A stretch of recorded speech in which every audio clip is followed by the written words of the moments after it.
The last thing Koko the gorilla did before leaving the room made an experienced researcher refuse to watch the footage ever again.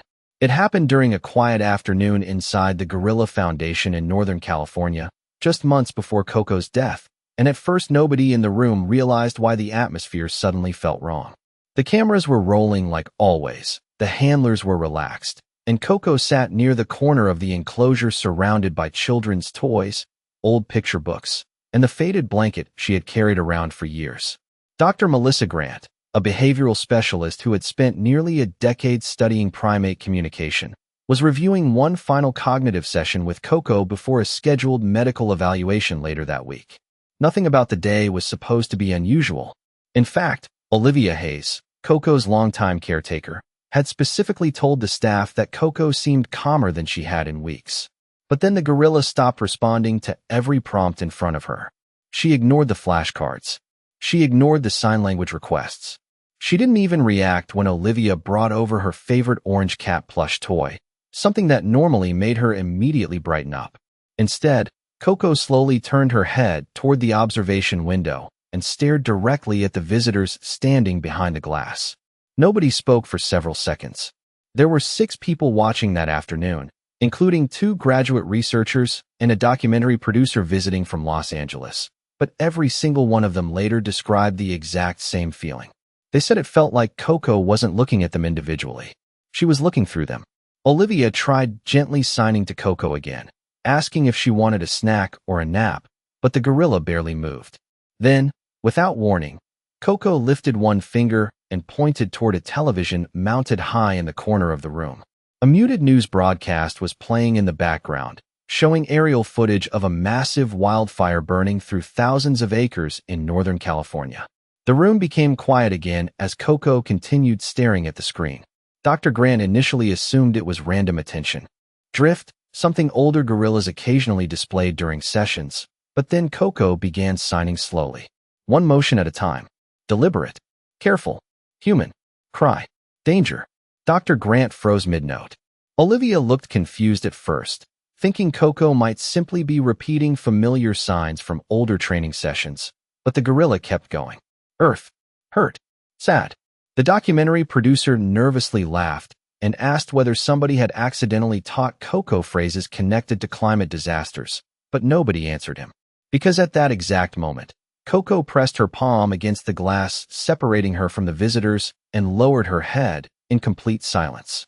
Olivia later admitted that was the moment she felt genuinely unsettled, not afraid of Koko, afraid of what she might have been trying to say.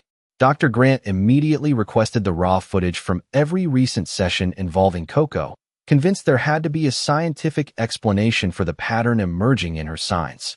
But what she discovered over the following weeks would make several experts quietly question whether Koko had been trying to warn humanity about something during the final years of her life.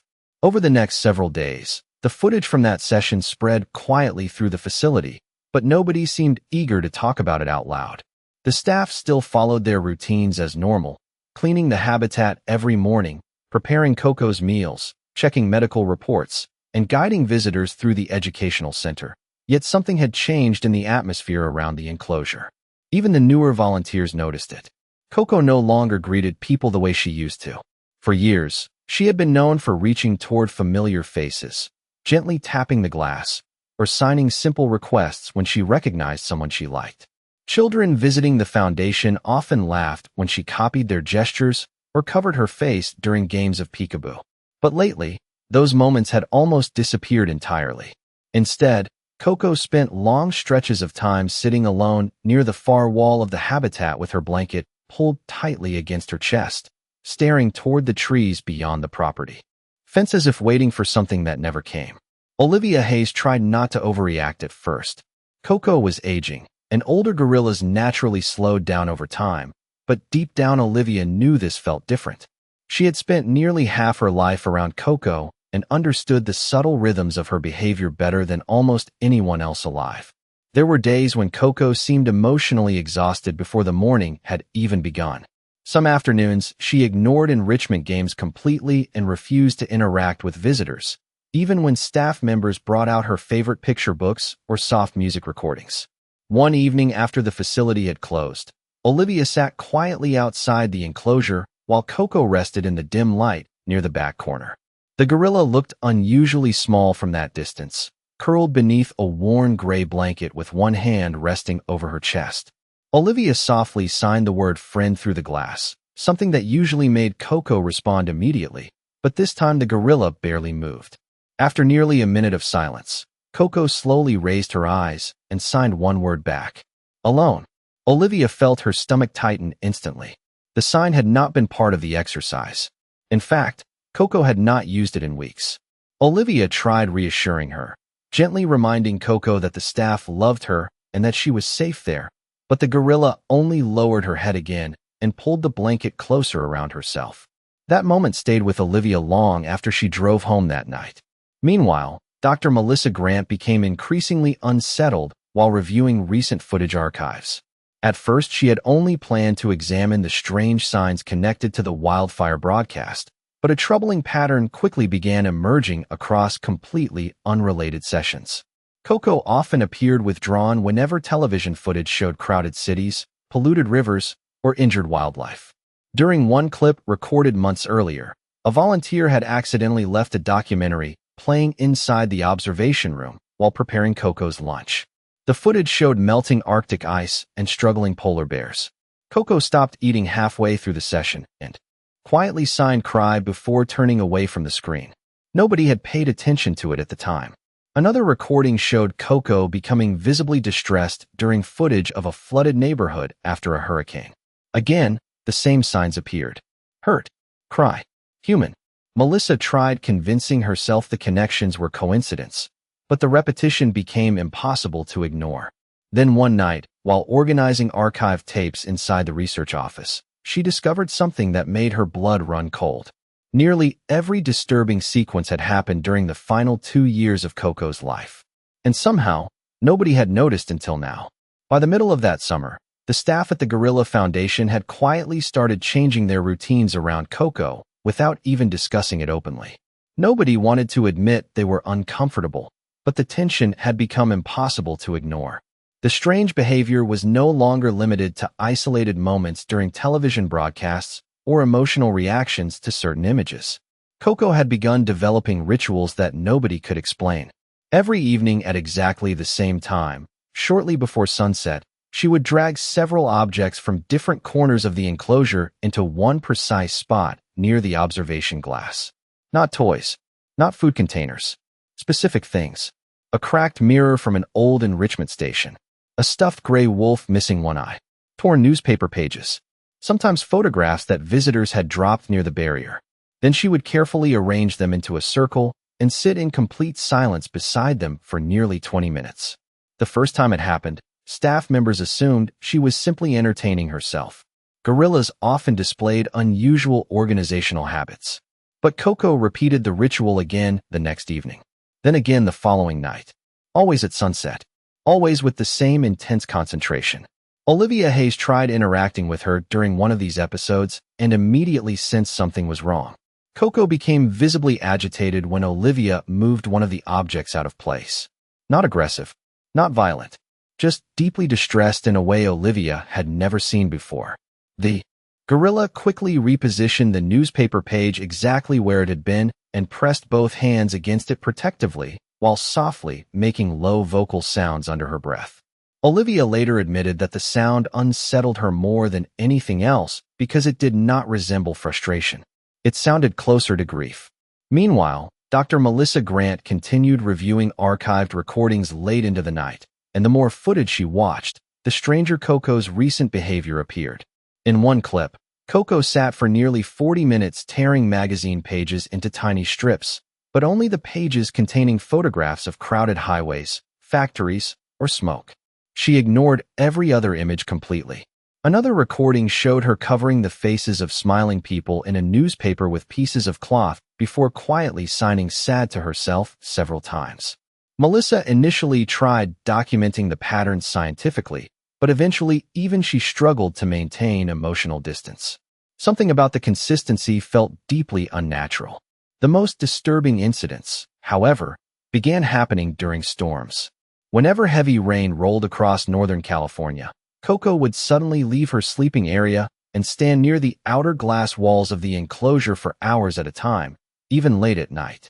Security guards occasionally spotted her tracing shapes through the condensation on the glass with one finger while thunder echoed outside. Nobody could understand why she seemed so focused during those moments until one guard finally photographed the markings before they faded. The next morning, Olivia stared at the image in stunned silence. The shapes were not random lines. They resembled the same signs Koko had been repeating for months. Human, hurt, cry. After that discovery, rumors quietly spread among the facility staff that something might be seriously wrong with Koko cognitively. Some worried she was developing severe emotional instability linked to old age. Others feared years of human interaction had caused psychological damage that researchers never fully understood. Visitors began noticing the tension too. Several volunteers requested reassignment after claiming Koko's behavior made them uneasy. One college intern even refused to enter the observation wing alone after sunset because she said Koko kept appearing beside the glass without making a sound. But the moment that truly frightened everyone happened 3 nights later.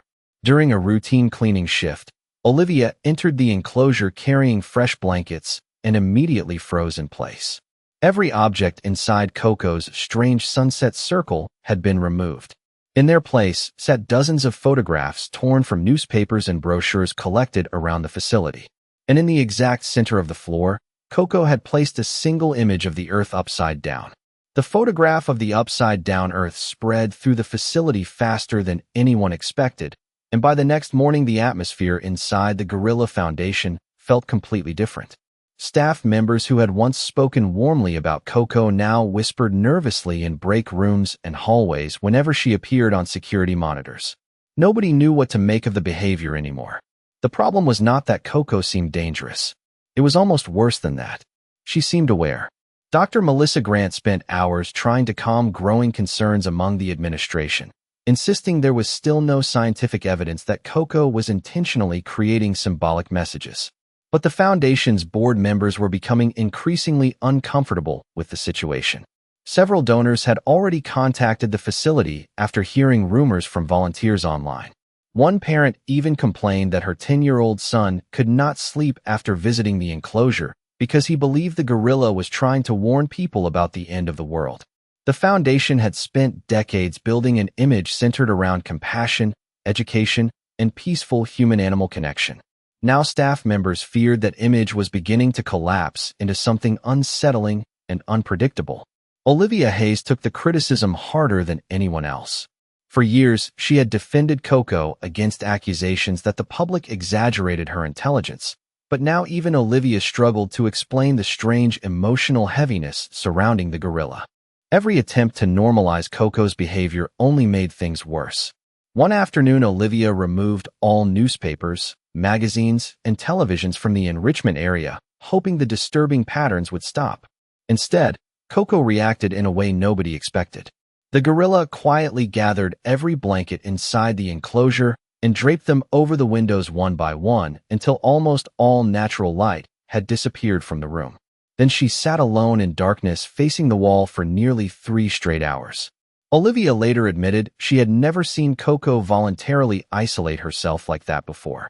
The incident immediately triggered concern from the facility director, Richard Bennett, who believed Koko's emotional state was deteriorating rapidly. During an emergency staff meeting, several administrators argued that the Foundation had allowed researchers and caretakers to anthropomorphize Koko for too long. They claimed the recent behaviors were likely signs of confusion, emotional dependency, or late-stage cognitive decline caused by years of intensive human interaction. Some even suggested the media attention surrounding Koko's communication abilities had unintentionally turned normal gorilla behaviors into exaggerated myths. Melissa strongly disagreed, but every time she attempted to present evidence from the archived footage, the board pushed back harder. They accused her of losing objectivity after spending too much time immersed in emotionally charged material. Olivia felt completely trapped between both sides. On one hand, she knew Koko was changing in ways she could not fully understand. On the other hand, hearing people describe Koko as unstable felt deeply unfair. The gorilla was not lashing out. She was not harming anyone. If anything, she seemed heartbroken. But fear inside the foundation continued growing after one final incident changed everything. During a scheduled visitor session, a little girl accidentally dropped a brochure against the viewing glass. Before staff could retrieve it, Koko slowly approached, picked up the brochure, and stared silently at the smiling family printed on the front cover. Then, in full view of nearly 20 visitors, Koko folded the brochure carefully in half and covered the image of the humans with her hand, while leaving the picture of the rainforest uncovered. The room fell completely silent. Several visitors immediately left the exhibit. Later that evening, Richard Bennett made a decision that devastated Olivia. Until further notice, Koko would be removed from all public interaction sessions and transferred into isolated behavioral observation. The isolation unit sat on the far edge of the property beyond the public viewing paths, hidden behind tall eucalyptus trees and chain-link security fencing that most visitors never even noticed existed. Olivia Hayes hated bringing Koko there. The smaller enclosure was designed for short-term behavioral monitoring, not long emotional stays. And the moment Koko entered the unfamiliar space, something inside her seemed to dim instantly. She stopped carrying her blanket around. She stopped using sign language during meals. Most disturbing of all, she no longer approached the glass when Olivia entered the room. Instead, Koko spent hours sitting beside a narrow ventilation window near the ceiling where faint outdoor sounds drifted inside from the surrounding forest. Olivia tried talking to her softly each morning, hoping the silence would eventually break, but the gorilla barely acknowledged her presence anymore. The facility administration interpreted the withdrawal as proof that isolation was necessary. Richard Bennett privately told several staff members that Koko had become emotionally overstimulated by years of public interaction and needed distance from reinforcing behaviors connected to human attention. Melissa disagreed completely, but after the board meeting, her access to archived footage had been partially restricted, making it nearly impossible for her to continue the investigation properly. Still, she could not shake the feeling that everyone was missing something important. 3 nights after Koko's transfer, Melissa stayed late inside the research office reviewing old handwritten enrichment logs stored in dusty filing cabinets that nobody had touched in years. Most of the notes were routine observations about diet changes, sleep cycles, puzzle solving, and vocabulary retention. But buried inside one binder from nearly 18 months earlier, Melissa discovered a strange comment written by a former volunteer named Aaron Pierce. The note was short and easy to overlook. It simply read, "Koko reacted strongly during weather map segment again. Attempted to remove image from television. Repeated signs for water and home afterward." Melissa frowned immediately. She had already seen patterns connected to disasters and environmental footage, but weather maps seemed oddly specific. Curious, she pulled several additional logs from nearby shelves and began scanning them one by one. Within an hour, her unease deepened. The same behavior appeared repeatedly across multiple unrelated entries written by different staff members over nearly 2 years. Koko consistently reacted whenever visual displays showed environmental damage, severe weather systems, smoke clouds, drought conditions, or crowded urban aerial footage. But there was one detail nobody had noticed before. The reactions became strongest whenever those images appeared alongside maps. Melissa's pulse quickened as she hurried toward the digital archive room and searched for corresponding recordings tied to the written reports. At first, the footage looked harmless. Koko would watch quietly while educational programs played in the background during enrichment sessions. But then Melissa noticed something subtle and deeply unsettling. Every single time a map appeared on screen, Koko repositioned objects around her enclosure in ways that mirrored the shapes and locations shown in the broadcasts. During one hurricane segment, she pushed blankets into a spiral pattern before covering part of it with leaves.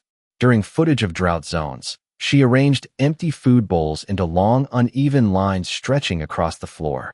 None of the staff had understood the behavior because each event seemed random when viewed alone. But together, the similarities became impossible to dismiss. Melissa replayed one particular recording 3 times before realizing why her hands were shaking. In the footage, Koko sat beside a weather report showing wildfires spreading across Northern California. Slowly, the gorilla reached toward a tray of crayons left nearby and drew a rough dark circle on paper before dragging her hand repeatedly across one side of it. Then she signed one word directly toward Olivia. Gone.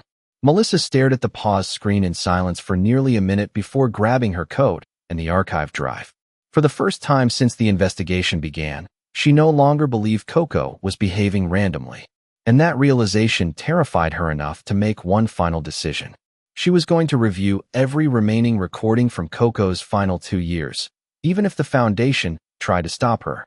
Melissa Grant barely slept over the next 2 days. The deeper she dug into Koko's archived recordings, the more the strange behaviors stopped looking emotional and started looking intentional. What disturbed her most was not the repetition itself. It was the precision. Koko was not reacting randomly to upsetting images. She was categorizing them, organizing them, connecting them. Every environmental disaster, every polluted coastline, every wildfire, every overcrowded city segment triggered specific combinations of signs, object placements, and drawn shapes that repeated with almost impossible consistency across dozens of separate sessions recorded years apart. Melissa eventually covered the entire research office wall with printed screenshots from old footage. At first glance it looked chaotic, but slowly a pattern emerged. The circles Koko created with blankets and paper were not symbolic emotions like the staff originally believed. They matched weather formations, coastlines, and shrinking forest regions shown in documentaries and satellite imagery. The torn magazine pages were not random acts of frustration. Koko always removed the same kinds of images while preserving others. Human expansion, smoke, highways, factories, dead trees. Then Melissa noticed the detail that changed everything. In nearly every recording, after Koko completed one of these strange arrangements, she performed the exact same final action. She would place her hand flat against her chest and then slowly reach outward toward whoever was closest to her. Melissa replayed the motion again and again until realization finally hit her. Koko was not accusing humanity. She was pleading with them. Shocked by the discovery, Melissa immediately contacted Olivia Hayes and asked her to come to the archive room after hours. Olivia arrived exhausted and emotionally drained from days of watching Koko isolated from public interaction. But the moment Melissa showed her the connected footage sequence, her expression changed completely. Together, they watched recordings spanning nearly 2 years. Wildfires, floods, drought maps, oil spills, smoke clouds. Each time Koko reacted with increasing urgency, repeating the same emotional structure through signs and object placement. Hurt, earth, human, cry. Then came the final clip. It had been recorded only 6 weeks before Koko was moved into isolation, and nobody had reviewed it closely because the session itself appeared uneventful at the time. In the video, Olivia sat quietly beside the enclosure while a nature documentary played in the background. The narrator briefly mentioned that scientists feared some rainforests might disappear within future generations if destruction continued at current rates. At that exact moment, Koko suddenly stood up and moved toward the television with unusual speed. She touched the screen softly with one hand when the rainforest image appeared. Then she turned toward Olivia and began signing in a sequence unlike anything Melissa had ever documented before. Not scattered signs, not emotional fragments. A full connected statement. Save, Earth, future, children. Olivia covered her mouth instantly as the footage continued. Koko then pointed toward a group of children visible through the observation glass behind Olivia before slowly lowering her head. The room fell silent except for the faint static hum of the monitor. Melissa's hands were shaking now. For months, everyone had believed Koko was emotionally unstable, frightened, or cognitively declining. But the footage suggested something completely different. Koko had not been trapped in confusion at all. She had been desperately trying to communicate concern about the world around her in the only way she knew how. The gorilla was not spiraling emotionally. She was warning them. Olivia suddenly burst into tears as another memory flooded back into her mind.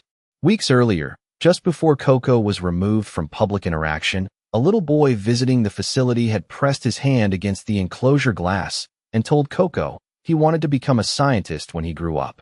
Koko had immediately touched the glass over the child's hand and signed protect. At the time, everyone thought it was coincidence. Now Olivia realized it was not.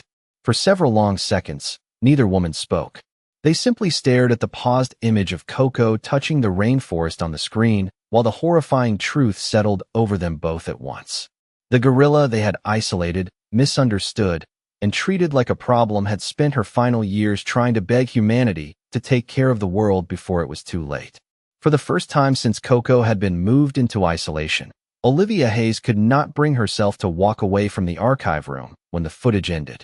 She just sat there staring at the frozen image on the monitor while years of memories rearranged themselves painfully inside her mind. Suddenly, every strange moment she had dismissed felt different now. The blankets covering the windows, the torn photographs, the circles made from newspapers and toys. Even the silence Koko carried during her final months no longer felt like emotional decline. It felt like heartbreak. Olivia remembered how frustrated she had secretly become during those weeks when Koko stopped participating in enrichment sessions. More than once, she had wondered if the gorilla no longer trusted her. That thought now crushed her completely. Koko had trusted them enough to keep trying over and over again, even while nobody understood what she was saying.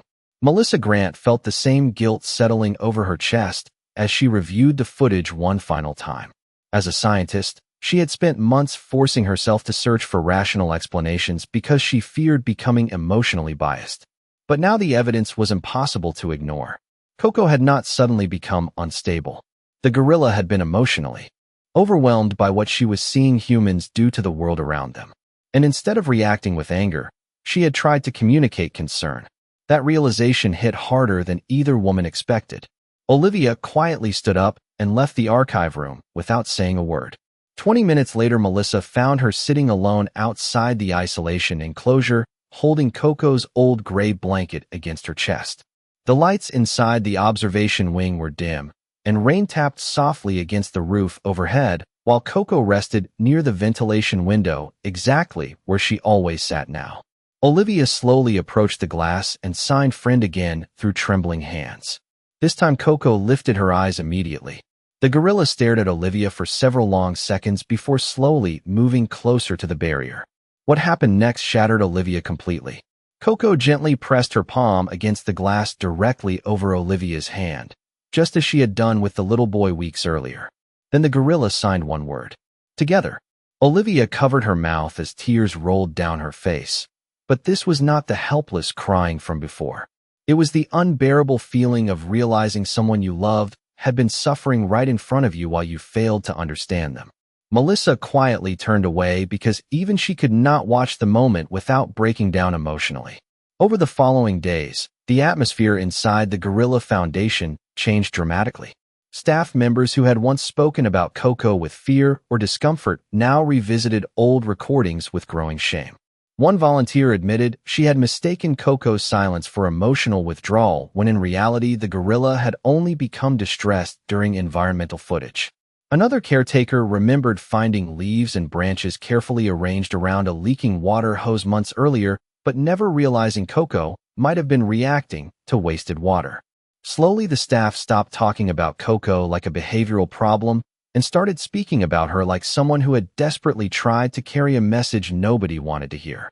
Even Richard Bennett became visibly shaken after Melissa presented the full timeline of footage and behavioral patterns to the board. Nobody in the room argued anymore. Nobody dismissed the evidence as coincidence. For several minutes after the presentation ended, the administrators simply sat in silence, staring at the final still frame of Koko touching the rainforest image on the television screen. Then Olivia made a decision that surprised everyone. She refused to leave Koko isolated any longer. The gorilla who had spent years trying to emotionally protect humanity from its own destruction deserved more than confinement and fear. And before another sunrise passed, Olivia promised Koko through the glass that she was bringing her home. The following week, something quietly remarkable began happening inside the Gorilla Foundation. Instead of hiding Koko's strange behavior from the public, Olivia Hayes convinced the administration to do the exact opposite. She asked the staff to rebuild the old enrichment room the way Koko remembered it before the isolation period began, but with one important difference. This time, the room would no longer be filled with random entertainment chosen by humans. It would reflect the things Koko had spent years trying to protect. Volunteers replaced bright plastic toys with living plants, hanging vines, natural branches, and soft patches of grass grown inside large indoor planters. The television screens that once played endless advertisements and noisy daytime programs were removed entirely. In their place, staff members projected slow-moving footage of forests, waterfalls, oceans, and wildlife habitats across the enclosure walls. Olivia did not know if Koko would even care anymore after weeks in isolation, but she wanted the gorilla to feel heard for the first time in a very long while. The morning Koko returned to the restored room, nearly every staff member gathered silently behind the observation glass. Nobody spoke above a whisper as the enclosure doors slowly opened. For several seconds, Koko did not move at all. She simply stood there staring into the unfamiliar calmness of the room ahead of her. Then something changed in her expression. The gorilla stepped forward cautiously and reached toward a wall where moving images of dense rainforest trees swayed gently across the surface. Her fingers brushed the light softly, as if testing whether it was real. Olivia felt tears rise again, but this time they came with relief instead of guilt. Koko slowly walked deeper into the enclosure, pausing beside each cluster of plants and carefully touching leaves one by one. She even stopped near a shallow stream feature the staff had installed along the floor, where fresh water quietly moved over smooth stones. For the first time in months, Koko lowered herself beside the water and remained there peacefully instead of retreating into corners or covering windows. Over the following days, the change became impossible to ignore. Koko started participating in enrichment sessions again, but differently than before. She no longer arranged objects into desperate warning circles or covered human photographs with blankets. Instead, she began bringing leaves, flowers, and pieces of fruit toward the projection walls whenever forest footage appeared, almost as if she was adding to the landscapes herself. Melissa Grant carefully documented every moment, but now she no longer viewed the behavior as abnormal. It felt emotional, intentional, hopeful. The most powerful moment happened during a private educational visit arranged for a small group of local children studying environmental science. Olivia hesitated before allowing them near Koko again, but something told her this was important. As the children sat quietly outside the glass, sketching rainforest animals and notebooks, Koko approached slowly, carrying one of her old crayons between her fingers. She sat near the barrier and began drawing carefully on paper while the children watched in complete silence. When she finished, she slid the page toward the glass. The drawing was simple and uneven, but everyone immediately understood it. A large tree stood in the center, surrounded by smaller figures holding hands beneath it. One little girl pressed her hand against the glass and softly whispered that Koko wanted the tree to stay safe. Olivia looked toward the gorilla nervously, wondering how she would react. Koko stared at the child for several long seconds before gently nodding her head once. No signs, no dramatic gestures, just a quiet understanding passing between them. Then, for the first time since the isolation began, Koko picked up her old gray blanket, wrapped it loosely around herself, and peacefully fell asleep beside the rainforest wall while soft sounds of birds echoed through the room. In the months that followed, the Gorilla Foundation slowly transformed in ways nobody could have imagined before Koko's final years changed everything. The facility no longer treated environmental awareness as a small educational side topic tucked between animal demonstrations and visitor tours. Instead, it became the center of the Foundation's mission. New programs were created for children. Conservation scientists were invited to speak regularly. Entire sections of the visitor center were redesigned using Koko's artwork, her signs, and the behavioral patterns that researchers had once dismissed as emotional instability. Olivia Hayes personally helped create an exhibit dedicated to communication between humans and animals, but she insisted on one important detail. Nothing inside the room described Koko as a miracle or a mystical creature. Olivia wanted people to understand something much simpler and far more powerful. Koko had cared. That was what mattered most. The recordings of her final years were eventually shown privately to educators, researchers, and environmental groups across the country. Reactions were always the same. Silence at first, then reflection. Some viewers cried quietly. Others simply sat staring at the screen long after the footage ended. Melissa Grant often noticed one particular moment affecting people more than anything else.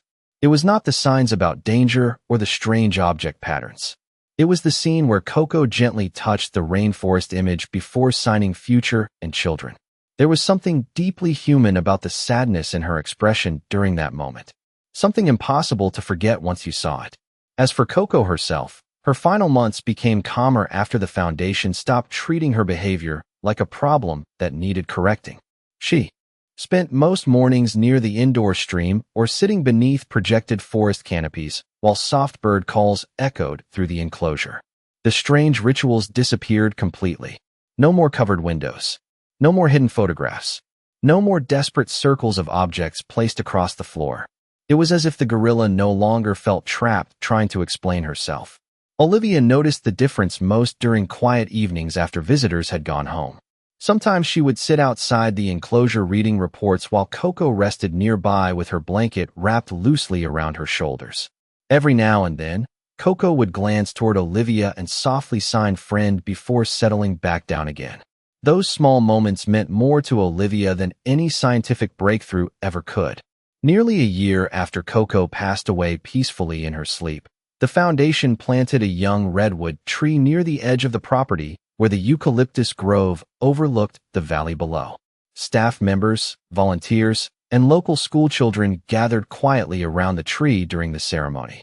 There were no dramatic speeches, no giant banners, just a simple wooden plaque placed at the base of the redwood with words Olivia chose herself after weeks of reflection. The plaque read, "She tried to teach us that the earth was not something we owned. It was something we belonged to." On certain mornings, when sunlight filtered through the trees surrounding the property, visitors still stopped near the old observation window where Koko once sat for hours listening to the sounds outside. Some claimed the room felt strangely peaceful now. Others said they left thinking differently about animals than they ever had before. But Olivia believed the real legacy Koko left behind was not about language or intelligence or scientific debate. It was about empathy.